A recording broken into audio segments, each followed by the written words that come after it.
भाई आज आपके लिए एकदम एक तगड़ा वीडियो लेकर आऊं। आप भी बोलेंगे क्या गजब आज वीडियो लाया है।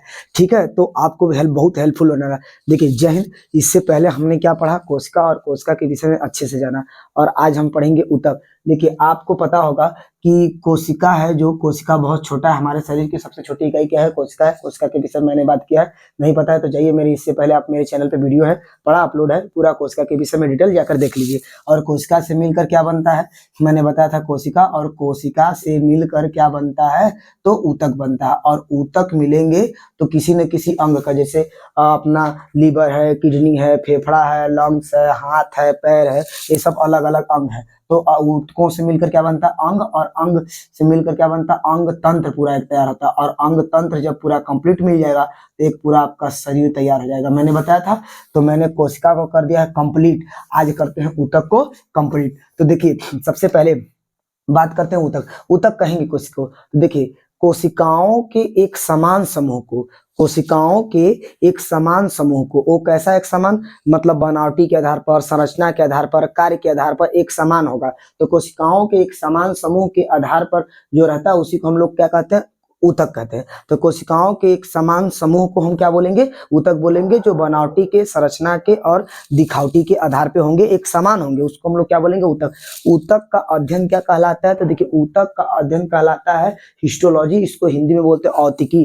तो ऊतक का अध्ययन, हिस्टोलॉजी, इस शब्द का सबसे पहले प्रयोग मेयर ने किया था, इसलिए ऊतक विज्ञान के जनक को हम क्या कहते हैं? जो ऊतक विज्ञान के जनक हो उनका नाम है क्या? Karl mayor. 1819 की लगभग बात है। इसके बाद इतना समझ में आ गया। अब देखिए ऊतक क्या है। ऊतक के कुछ प्रकार है, जैसे मैंने बताया हमारे शरीर में कुछ न कुछ हार्मोन्स है हमारी वृद्धि के लिए, हम बढ़ते हैं और एक उम्र आती है जब 20-25 वर्ष के होते हैं, उसके बाद हमारा वृद्धि होना बंद हो जाता है, हमारे शरीर का विकास होने लगता है। वैसे ही ऊतक को दो प्रकार से बांटा जाए। क्या हमारे शरीर में ही ऊतक होंगे? अरे पेड़ पौधे भी तो हैं, उनमें भी होंगे। इसलिए ऊतक को हम दो पार्ट में डिवाइड कर पढ़ते हैं। देखिए एकदम इजी लग रहा है ना, यहाँ पे चित्र दिखा रहा है आपको, चित्र में पता सारा कुछ चल जाएगा। ठीक, और उसके बाद आपको मैंने हर एक वीडियो में देखेंगे मेरा वीडियो, तो उसमें मैं आपको एक GIF या फोटो करके आपको दिखाता हूँ बगल में, ताकि पता चले, उससे आप जो फोटो मैं लगाऊंगा उससे देख लीजिएगा। अब आते हैं ऊतक दो प्रकार के, एक होता है पादप ऊतक मतलब कि प्लांट टिश्यू, और एक होता है जंतु ऊतक।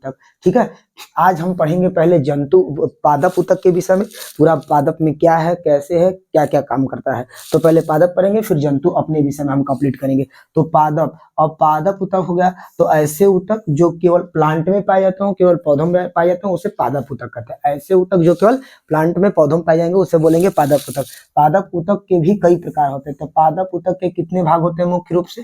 तो पादप ऊतक दो भागों में बटे होते हैं। किसमें किसमें? एक होता है विभज्योतक ऊतक और एक होता है स्थायी ऊतक। विभज्योतक ऊतक थोड़ा सा कुछ CBSE वाले नहीं है, फिर भी थोड़ा सा कुछ सीखते चलिए, CBSE वाला चीज, CBSE वर्ड, इंग्लिश वर्ड भी। तो इसको कहते हैं मेरिस्टेमेटिक टिश्यू। विभज्योतक ऊतक को बोलते हैं मेरिस्टेमेटिक टिश्यू, और उसके बाद जो दूसरा है उसको बोलते हैं अस्थायी, को बोलते हैं क्या? Permanent tissue. क्या बोलते हैं? परमानेंट। नहीं बोलते कि कोई काम परमानेंट हो गया, हमारा परमानेंट नौकरी लग गया, परमानेंट हो गया। तो परमानेंट का मतलब एकदम फिक्स है आपका। ठीक है, अब विभज्योतक ऊतक को फिर तीन भागों में बांट के पढ़ते हैं। आराम से, इजी है ना, कोई दिक्कत नहीं। विभज्योतक ऊतक फिर हमने तीन भागों में बांट दिया, यही कक्षा 9 के NCERT में डिटेल में दिया है। इसके बाद अब विभज्योतक ऊतक को तीन भागों में, तो पहला है शीर्षस्थ, और दूसरा है पार्श्व, और तीसरा है अंतर्वेशी या अंतर्वृष्ट। क्या है? अंतर्वृष्ट या फिर अंतर्वेशी इसको बोलते हैं। तो कितना विभज्योतक ऊतक को कितने भागों में बांटे? तीन भागों में। एक हो गया आपका, पहला हो गया क्या आपका शीर्षस्थ, दूसरा हो गया पार्श्व, और अंतर्वृष्ट। ये हो गया तीन। इसको भी इंग्लिश में समझिए। तो इस शीर्षस्थ को बोलते हैं एपिकल मेरिस्टेम, और पार्श्व को बोलते हैं क्या? लेटरल मेरिस्टेम, और अंतर्वृष्ट को बोलते हैं क्या? आपका इंटर कैलरी मेरिस्टेम। समझ में आएगा? इसके बाद अब अस्थायी ऊतक परमानेंट भी कितने प्रकार के?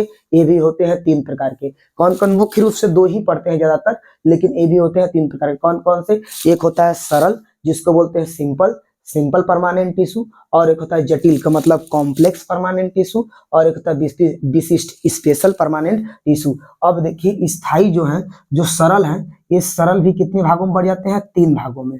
हमारे जो सरल ऊतक है उसके भाग भी कितने बढ़ जाते हैं? तीन। कौन कौन से? तो एक होता है मृदुतक, और एक होता है स्थूल ऊतक, और एक होता है दृढ़ ऊतक। ठीक है, तो इसी को NCERT में क्लास 9 में देखेंगे तो क्या बोलेगा कि पैरेनकाइमा। क्या बोलते हैं इसको? पैरेनकाइमा, इसको स्थूल ऊतक को बोलते हैं क्या, कोलेनकाइमा, और इसको बोलते हैं स्क्लेरेनकाइमा। तो देखिए सबके लास्ट में ट्रिक याद रखिए, कैसे याद रखेंगे, तो सरल ऊतक के तीन प्रकार कौन कौन, ध्यान से सुनिएगा वीडियो में, एकदम ध्यान से समझना बहुत, नहीं तो एकदम गड़बड़ा जाएगा। क्या है कि हम जानते हैं सरल ऊतक को तीन भागों में, कौन कौन, तो मृदुतक, स्थूल ऊतक, और उसके बाद कौन सा आपका दृढ़ ऊतक। और इसको इंग्लिश में कैसे, देखिए सबके लास्ट में काइमा जोड़िए, तो पहला होगा कौन सा, पेरेनकाइमा, दूसरा होगा कोलेनकाइमा, और तीसरा होगा स्क्लेरेनकाइमा। सब में काइमा लगा है, तो पेरेनकाइमा, कोलेनकाइमा, स्क्लेरेनकाइमा, नाम याद होगा। अब जटिल ऊतक के भी दो प्रकार होते हैं, कौन कौन से, तो जटिल ऊतक के दो प्रकार, तो ये जटिल ऊतक है इसमें, तो जटिल ऊतक के कितने, दो प्रकार, कौन कौन से, जाइलम और फ्लोएम। तो ज से जाइलम और फ से फ्लोएम, तो देखिए जाइलम और फ्लोएम होते हैं, समझ में आ गया।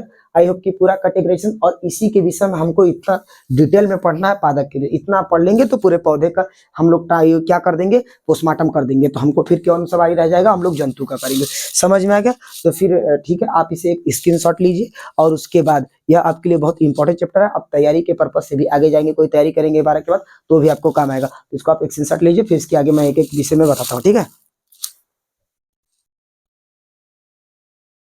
देखिए अब आते हैं क्या, विभज्योतक ऊतक पहला पढ़े हम, कौन सा, विभज्योतक ऊतक। तो विभज्योतक ऊतक अपना पढ़ना स्टार्ट करें, तो जब विभज्योतक ऊतक पढ़ेंगे तो इसी को हम बोलते हैं मेरिस्टेमेटिक टिश्यू। तो यह क्या करता है, देखिए विभज्योतक, विभज्योतक नाम से ही पता चलता है, विभज्योतक मतलब विभाजन, विभाजन का काम करके, जैसे हमारे अंदर भी कोशिका विभाजन होता है, वृद्धि करते हैं, और एक समय हमारा वृद्धि आता है तो एक वक्त आता है जब रुक जाता है, अस्थायी हो जाता है, उसी प्रकार से ये भी क्या करते हैं, ये ऊतक पेड़ पौधों में ये विभाजन का कार्य करते थे, यह पौधों में वृद्धि करने में सहायता प्रदान करते हैं, यह पौधे के तने, जड़, पत्तियों में विभाजन करने का काम करते हैं। यह कोशिका भित्ति, इनकी कोशिका भित्ति पतली और सेलुलोज की बनी होती है, और इनकी कोशिकाएं पूरे जीवन काल वृद्धि करती रहती है, और बाद में परिपक्व होकर यह किस में बदल जाते हैं, तो यही जो विभज्योतक ऊतक है यही अस्थायी ऊतक में बदल जाते हैं। और आप ही बताया, हमें एग्जाम्पल में पहले वीडियो में बताया क्या हमने, सॉरी पहले ही हमने बोला है क्या आपको, कि देखिए जो विभज्योतक ऊतक है, विभज्योतक से विभाजन, तो ये पेड़ पौधों में विभाजन करेगा और वृद्धि वृद्धि का काम करेगा, तो ये वृद्धि काम कर रहा है, तो उसके बाद जाके एक समय आएगा जब इसका वृद्धि रुक जाएगा, पेड़ पौधों की पत्तियां, तने की जो है सब कुछ वृद्धि जो कर रहा था, जड़ और लंबाई उम्बाई सब क्या हो जाएगा, एक वक्त आएगा जब रुक जाएगा, और रुकने के बाद ये क्या हो जाएगा, आपका बदल जाएगा, यही अस्थायी ऊतक जिसको परमानेंट टिश्यू बोलते हैं। तो समझ में आ गया, तो विभज्योतक ऊतक का काम है कि यह पत्तियों, पेड़ पौधों में समय क्या कर देगा, वृद्धि का काम करता है, ठीक है। अब इसी का मैंने कितना भाग बताया था, 3 भाग, तो इसके मुख्य रूप से कितने, 3 भाग। पहला मैंने बताया था कौन सा, देखिए अब आपको याद होगा, तो पहला मैंने बताया था शीर्षस्थ, क्या बताया था, शीर्षस्थ, और शीर्षस्थ के बाद मैंने क्या बताया था, तो पार्श्व, और पार्श्व के मैंने क्या बताया था, अंतःवृष्ट, क्या बताया था, अंतःवृष्ट। अब देखिए बात आती है कि सबसे पहले इसको समझाएं आपको डिटेल में, तो देखिए चलिए आपको समझाने के लिए मैंने एक एग्जांपल रखा है आपके पास, ये मेरा पौधा है। अब बात आती है जब पौधा है तो शीर्षस्थ का मतलब है, यह देखिए एकदम सबसे ऊपरी वाले भाग पे, पौधों के सबसे ऊपरी वाले भाग पे, जैसे ऊपर वाला सबसे भाग ना ये ऊपरी, तो सबसे पौधों के ये सबसे ऊपरी वाला, एक कौन सा पौधा में, एक गाजर घास का पौधा है, आई थिंक ये आप देख लीजिएगा। तो ये क्या है कि पौधे के ऊपरी भाग में ये क्या करता है, उनके तने और जड़ों के लंबाई में वृद्धि, मतलब ऐसा नहीं कि केवल पौधे ऊपर से बढ़ते हैं, पौधे ऊपर से और नीचे दोनों से वृद्धि करते हैं, तो ऊपर नीचे दोनों से वृद्धि करते हैं, तो किस ऊतक के कारण, तो याद रखिए शीर्षस्थ ऊतक के कारण, एपिकल मेरिस्टेम के कारण। तो शीर्षस्थ ऊतक के कारण पौधे ऊपर से भी बढ़ते हैं, तनों से भी और नीचे जड़ों से भी, तो ये लंबाई में वृद्धि का काम करता है, कौन सा ऊतक, अपना शीर्षस्थ, समझ में आ गया। और शीर्षस्थ के बाद आता है पार्श्व, पार्श्व देखिए कहाँ आता है, जैसे पेड़ धीरे धीरे आप देखेंगे ऊपर पतला हो जाता है, जैसे ऐसे देखेंगे, ये आपका मान लीजिए पेड़ है, ये पेड़ है, और पेड़ होने के बावजूद ये क्या है कि धीरे धीरे ऊपर क्या आता है, ऐसे ऐसे मान लीजिए वृक्ष बना दीजिए, यहाँ पे तैयार कर दिए वृक्ष, और इधर से निकाल दीजिए क्या आपका, एक कोई पत्तियां, लिप्स निकाल दीजिए, इसको हम बोल देते हैं लिप्स। हम लोग देखिए, हम भगवान ने हमें 2 चीज का वरदान दिया है, क्या, मेरा ये राइटिंग अच्छा होगा, और मेरा वो क्या बोलते हैं, मेरा कला अच्छा होगा, टाइम हंसीएगा मत आप, तो ये पत्तियां हैं, तो ये पत्तियां हो गया, और यहाँ से क्या करते हैं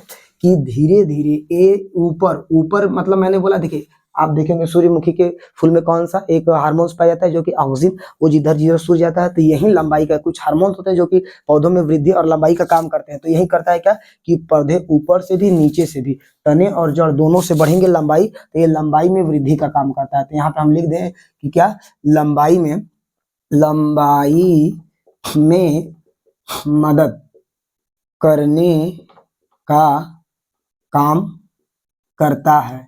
यह लंबाई में, पेड़ पौधों में क्या है, लंबाई में वृद्धि, और कहाँ, जड़ और तना, जड़ और तने, ऊपर और नीचे दोनों तरफ से वृद्धि करने का काम करता है। शीर्ष ऊतक पाया जाता है। कोई पूछेगा कि पौधों में ऊपर वाले और नीचे जड़ में कौन सा ऊतक पाया जाता है, तो शीर्ष ऊतक। समझ में आएगा।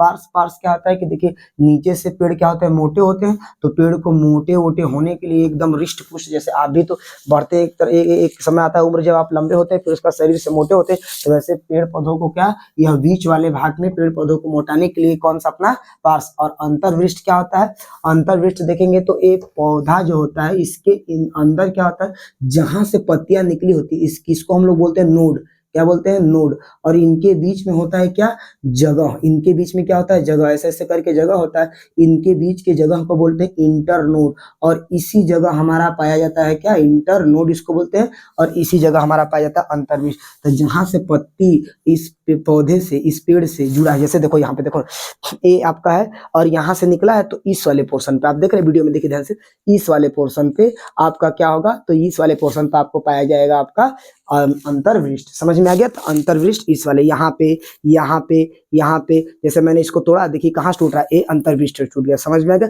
शायद आपको इस वीडियो से पता चल रहा होगा, ऐसे ही हमको समझ में आ रहा है। तो अंतर्वृष्ट और शीर्षस्थ और पार्श्व पता चल गया कहाँ रहता है पेड़ पौधों में।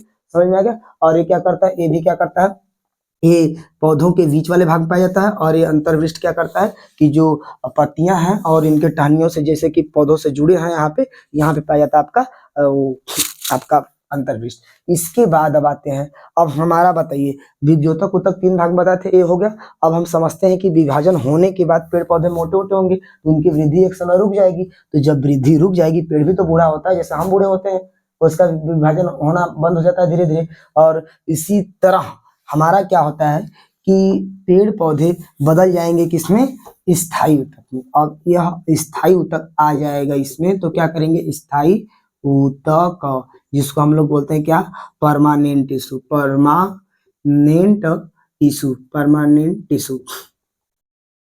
और परमानेंट टिश्यू के हमने कितने भाग बताए, तीन। देखिए परमानेंट, स्थायी ऊतक किसे बोलते हैं, ऐसा ऊतक अब जिसमें क्या, कोई भी किसी प्रकार का कोई वृद्धि नहीं देखने को मिलेगा। अब वृद्धि नहीं होगा, एक बार वृद्धि होगा एकदम अस्थायी होगा, फिक्स हो गया।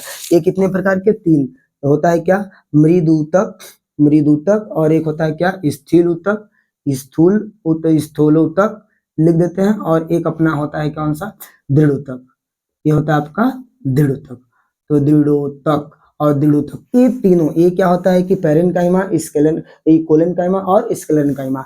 तो इसमें आपको देखिए, जैसे कि ये आपका क्या है, एक कोशिका, इसमें मान लीजिए कि ऊतक भरा है खूब, तो इनके बीच जगह क्या होता है, खूब होता है। और ये कैसे होते हैं, लिविंग। अभी आपको बता रहे जस्ट 1 मिनट। देखिए अस्थाई ऊतक मैंने बताया था क्या, परमानेंट टिश्यू, परमानेंट टिश्यू। और परमानेंट टिश्यू क्या है कि परमानेंट टिश्यू के कितने, दो भाग होते हैं, एक सरल अस्थाई ऊतक और एक होता है जटिल स्थायी ऊतक। सरल स्थायी ऊतक को बोलते हैं सिंपल परमानेंट टिश्यू, और एक होता है कॉम्प्लेक्स परमानेंट टिश्यू। तो सरल के भी कितने प्रकार मैंने बताए थे, तीन, पैरेन्काइमा, कोलेनकाइमा, स्क्लेरेन्काइमा। मृद ऊतक, उसके बाद स्थूल ऊतक और दृढ़ ऊतक। और तो स्थायी ऊतक किसे कहते हैं, देखिए इसमें क्या होगा कि उसमें मैंने बोला था कि जो आपका विभ्योतक ऊतक था वो विभाजन करके क्या बना लेगा, जो विभ्योतक ऊतक था वो विभाजन करके अब जब एक बार विभाजित कर लेगा तो अस्थायी हो जाएगा। तो जिससे कोशिकाएं अब विभाजित नहीं होंगी, इसमें लंबाई में वृद्धि नहीं होगा, कुछ नहीं होगा, तो उसे हम लोग बोलेंगे क्या, अब ये स्थायी हो गया, तो इसलिए अस्थायी ऊतक हो जाएगा। और अस्थायी ऊतक में आइए पहले सरल पढ़ते हैं। तो सरल, ये सरल ऊतक में क्या होता है कि ये एक ही प्रकार के कोशिकाओं से बने होते हैं, जो कि सरल स्थायी ऊतक होता है, ये एक ही प्रकार के कोशिकाओं से बने होते हैं। इसे डिसाइड मतलब इसे बांटा नहीं जा सकता, और इनका आकार निश्चित होता है, एकदम फिक्स होता है। और इनकी कोशिकाएं जो भित्ति हैं पतली और मोटी हो सकती है, इनकी कोशिका पतली भी हो सकती है, और इनकी जो कोशिका भित्ति है, इस पौधों में जो कोशिका भित्ति होगी वो पतली भी हो सकती है और मोटी भी हो सकती है। तो ये सब हो सकता है। समझ में आ गया।